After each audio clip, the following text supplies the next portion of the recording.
Exam focus চ্যানেলে তোমাদের স্বাগত। বাকি অংশ এর আগের ভিডিওর অংশটি কিছুটা কেটে গেল, তাই কোয়েশ্চেন নাম্বার 74 থেকে আমি আবার শুরু করছি।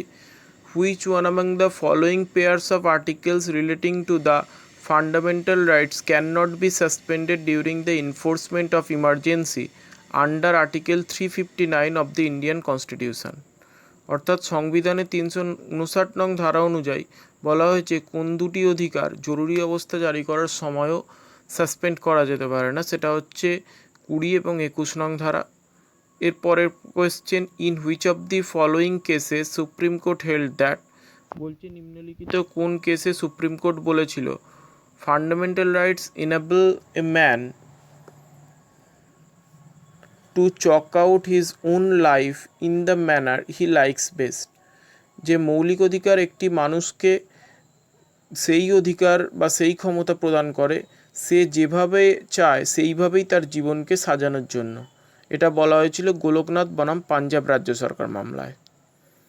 এরপর which one of the following Ritz issued during the পেন্ডেন্সি of proceeding in a court, অর্থাৎ কোনো কোর্টকে বা অধস্তন কোর্টকে সাসপেন্ড করে দেওয়ার জন্য বা তার ক্ষমতা সংকুচিত করার জন্য কোন রিটটা ব্যবহার করা হয়? ম্যান্ডেমাস বা উইক কমান্ড, যার মাধ্যমে ঊর্ধ্বতন আদালত নিম্নতর আদালতকে আদেশ করে। Next question number 77, which of the following is are not related to fundamental duties. মৌলিক অধিকারের সাথে কোন দুটি সম্পর্কিত নয়? এটা হচ্ছে 3 এবং 4। To promote the educational and economic interest of the weaker sections of the people, especially the scheduled caste and scheduled tribes, এটা বলা হয়েছে ডিপিএসপিতে। To protect all monuments of historic interest and national importance, এটাও ডিপিএসপিতে বলা হয়েছে, অর্থাৎ রাষ্ট্র পরিচালনার নির্দেশমূলক নীতিসমূহ অংশে। Which of the following can impose reasonable restriction on the fundamental rights of the Indian citizens? অর্থাৎ নিম্নলিখিত কে বা কোন সংস্থা মৌলিক অধিকার ওপর নিয়ন্ত্রণ আরোপ করতে পারে? সেটা হচ্ছে parliament. Which one among the following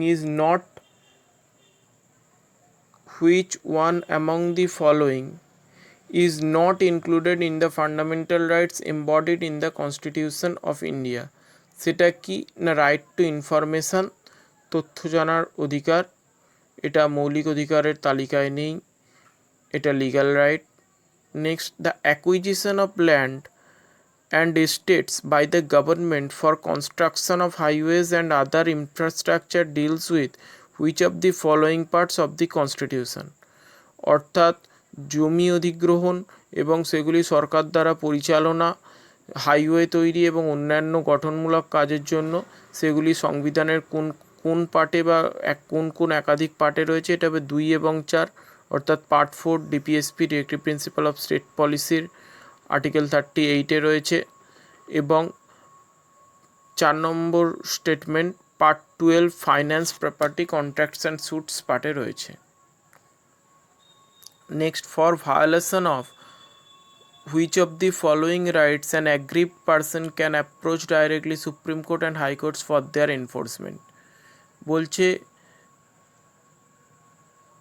কোন অধিকারটি লঙ্ঘিত হলে ক্ষুব্ধ ব্যক্তিটি সুপ্রিম কোর্ট এবং হাইকোর্টে যেতে পারে? 1, 2, 3 তিনটে স্টেটমেন্ট দেখো, 2 নম্বরটাই সঠিক। কেন সঠিক বলে দিচ্ছি। For denial of education under right two education, অর্থাৎ শিক্ষার অধিকার আইনে কারোর যদি শিক্ষা থেকে সেই আইনকে যদি তার জীবন থেকে মুছে দেওয়ার চেষ্টা করা হয় বা সেই আইনটা লঙ্ঘিত হয় তাহলে তিনি যেতে পারেন। কেন যেতে পারেন না? রাইট টু এডুকেশন বর্তমানে একটি মৌলিক অধিকার আর্টিকেল 21A-তে রয়েছে। এরপর the main objective of article 13 is to secure the paramountcy of the constitution in regard to fundamental rights. According to Article 15, the state shall not deny to any person the equal protection of the laws within the territory of India. দুটো statement দিয়েছে, তার মধ্যে কোনটি ঠিক?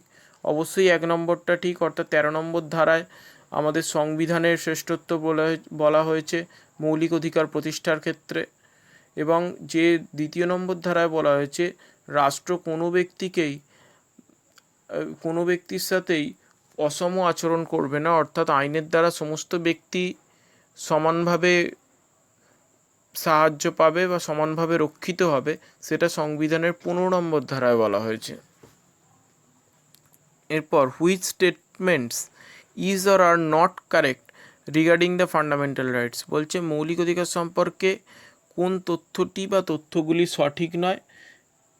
এটা হবে 2, 3 এবং 4, দেখতে পাচ্ছ 2, 3 এখানেই দেখে নাও। They are automatically suspended when any emergency is proclaimed by the president, অর্থাৎ যে কোনো রকম জরুরি অবস্থায় যদি রাষ্ট্রপতি জারি করে তাহলে মৌলিক অধিকারগুলি নিজে থেকেই নিষিদ্ধ হয়ে যায়।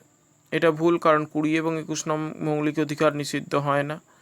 Third statement, the president alone can decide upon modifying their application to the armed forces, রাষ্ট্রপতি একাই নির্ধারণ করে দেন যে এই মৌলিক অধিকারগুলি আর্মড ফোর্সেস বা আর্মির কাছে কীভাবে বলবৎ হবে এবং তারা কতটা সুযোগ সুবিধা ভোগ করবেন মৌলিক অধিকারের, না এক্ষেত্রে পার্লামেন্টই প্রধান। এরপর 4 number, they can not be amended as they form the basic structure of the constitution, 4 number স্টেটমেন্টে বলা হয়েছে সেগুলিকে সংশোধন করা যায় না, কারণ সেগুলি সংবিধানের বেসিক স্ট্রাকচারটা গঠন করছে। কিন্তু এটাও সঠিক নয়, সেগুলিকে সংশোধন করা যায় এবং সংসদের 2/3 সংখ্যাগরিষ্ঠতা সংশোধন করা যায়, এটা এর আগেই আলোচনা হয়েছে। এরপর which of the following fundamental rights are available to Indian citizens but not to aliens, নিম্নলিখিত কোন মৌলিক অধিকার শুধুমাত্র ভারতীয় সিটিজেনরা লাভ করে থাকেন, ভারতীয় নাগরিকরা, বিদেশিরা লাভ করেন না। 2 এবং 3, freedom of expression and speech, অর্থাৎ বাক ও মতামত প্রকাশের স্বাধীনতা, যেটা 19(1) নং ধারায় রয়েছে, এবং right of minorities to conserve their language and culture, অর্থাৎ সংখ্যালঘুরা তাদের নিজস্ব ভাষা এবং সংস্কৃতির অধিকার, যেটা সংবিধানের 29 নং ধারায় রয়েছে। Regarding equality before law, the Indian constitution makes exception in the case of, অর্থাৎ বলা হয়েছে যে আমাদের সংবিধানের 14 নং ধারায় যে বলা হয়েছে আইনের চোখে সকলেই সমান, সেখানে ভারতীয় সংবিধানে ব্যতিক্রম কে কে, এখানে 4 জনেই ব্যতিক্রম, the president, governors, foreign sovereigns, foreign diplomats. সেখানে বলা হয়েছে যে প্রেসিডেন্ট, রাষ্ট্রপতি যখন রাষ্ট্রপতি পদে থাকবেন এবং রাজ্যপাল যখন স্বপদে থাকবেন তখন তাদের বিরুদ্ধে কোনো রকম ফৌজদারি মামলা করা যাবে না। এছাড়াও ফরেন সোভরেন্স এবং ফরেন ডিপ্লোম্যাটসরাও কিছু এই বিশেষ সুযোগ সুবিধা ভোগ করে থাকেন যে যখন খুশি তারা গ্রেপ্তার হতে পারেন না। দেখো এই প্রশ্নের উত্তরও ভুল ছিল, এখানেও দেওয়া ছিল 85 নম্বর প্রশ্নে বি, অর্থাৎ 1, 2, 4 ফরেন সোভরেন্স ধরা হয়নি, কিন্তু এখানে 4টেই ধরা হবে।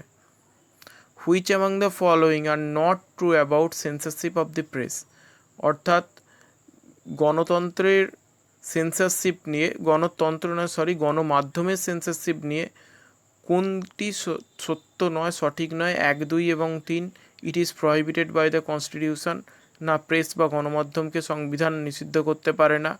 ইট has to be judged by the test of reasonableness, এটা শুধুমাত্র যৌক্তিকতার বিচারেই পরীক্ষা করা হয়, এটাও সঠিক নয়। It is a restriction on the freedom of the press mention in article 19, এটাও সঠিক নয়।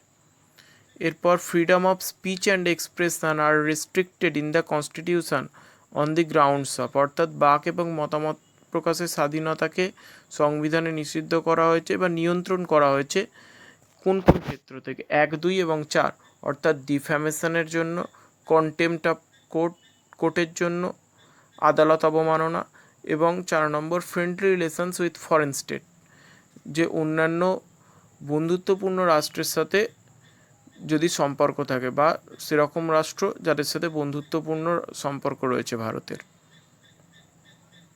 Which of the following come under right to equality, কোনটি রাইট টু ইকুয়ালিটির আন্ডারে পড়ে? এখানেতে 4টি স্টেটমেন্ট আছে, এখানে 1, 2, 4 রাইট টু ইকুয়ালিটির আন্ডারে পড়ে। 4 নম্বরে যাচ্ছে, আগে এগুলো বলে দিই। Non discrimination by state on grounds of religion or race, ধর্ম এবং জাতপাতের ক্ষেত্রে রাষ্ট্র কোনো বৈষম্য করবে না, 15 নম্বর ধারায় বলা হয়েছে। Equal protection of the laws, 14 নম্বর ধারায় বলা হয়েছে। আইনের চোখে সকলেই সমান এবং আইনের ধারা সকলেই সমভাবে সংরক্ষিত হওয়ার অধিকার লাভ করবে। কিন্তু 3 number equal pay for equal work, এটা কিন্তু ডিপিএসপি আর্টিকেল 39-এতে বলা হয়েছে, এটা কিন্তু মৌলিক অধিকারে বলা হয়নি। এরপর equality of opportunity in matters of employment under the state, অর্থাৎ সরকার পরিচালিত সংস্থায় নিয়োগের ক্ষেত্রে সমানাধিকার। এক কথায় বলা যেতে পারে সরকারি চাকরির ক্ষেত্রে সমানাধিকার, এটাও বলা হয়েছে, তাই 1, 2, 4 সঠিক। Children of which of the following category of people do not belong to the category of creamy layer, অর্থাৎ ক্রিমি লেয়ারের আওতায় কারা পড়ে না, সেটা হচ্ছে অনলি 5। কারেক্ট আনসার বলেছে only 5 persons having gross national income less than ₹6 lakh, অর্থাৎ যে সমস্ত ব্যক্তিদের আয় গ্রস ন্যাশনাল ইনকাম 6 লক্ষ টাকার নিচে, তারা এটা পান না ক্রিমি লেয়ারের আওতায়। যদিও এটা বর্তমানে 2017 সাল অনুযায়ী এটা 6 লক্ষ থেকে 8 লক্ষ টাকা করে দেওয়া হয়েছে। এটা সেই সমস্ত ব্যক্তিদের জন্যই যারা ওবিসি ক্যাটাগরির, আদার্স ব্যাকওয়ার্ড ক্লাসেস। এরপর question 90, right two information act, RTI act aims at to secure access to information from public authorities. RTI এর লক্ষ্যই কি, যে পাবলিক অথরিটি বা জনগণের কর্তৃপক্ষের থেকে যে কোনো তথ্য জানার অধিকার দেওয়া বা তথ্য জানানো জনগণকে। এরপর which of the following courts is or are responsible for the enforcement of fundamental rights, অর্থাৎ মৌলিক অধিকার বলবৎ করার জন্য কোন আদালতগুলি দায়িত্বশীল, সেটা হচ্ছে এ বি দুটোই সঠিক, সুপ্রিম কোর্ট এবং high court. Consider the following statements, right two information is necessary in India because it, বলছে যে নিম্নলিখিত তথ্যগুলি বিবেচনা করুন, তথ্য জানার অধিকারটা ভারতের কেন গুরুত্বপূর্ণ, সেটা হচ্ছে কি 1, 2 এবং 4 increases people's participation in administration, অর্থাৎ জনগণের প্রশাসনে জনগণের অংশগ্রহণ সুনিশ্চিত করে।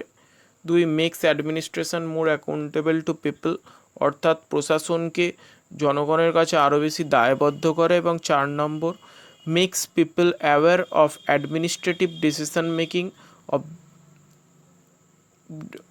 অফ দি স্টেটমেন্টস, অর্থাৎ যে জনগণকে প্রশাসনিক সিদ্ধান্ত গ্রহণের ক্ষেত্রে আরও বেশি সচেতন করে। এরপর in the Indian constitution the right to equality is granted by 5 articles, they are, অর্থাৎ সংবিধানের 5টি অনুচ্ছেদ বা ধারাতে সমতার অধিকার বর্ণিত হয়েছে। সেই 5টি ধারা কি কি, আর্টিকেল 14 টু আর্টিকেল 18, অর্থাৎ 14 থেকে 18 নম্বর ধারায় মৌলিক অধিকারের মধ্যে সাম্যের অধিকার বা সমতার অধিকার বর্ণিত হয়েছে।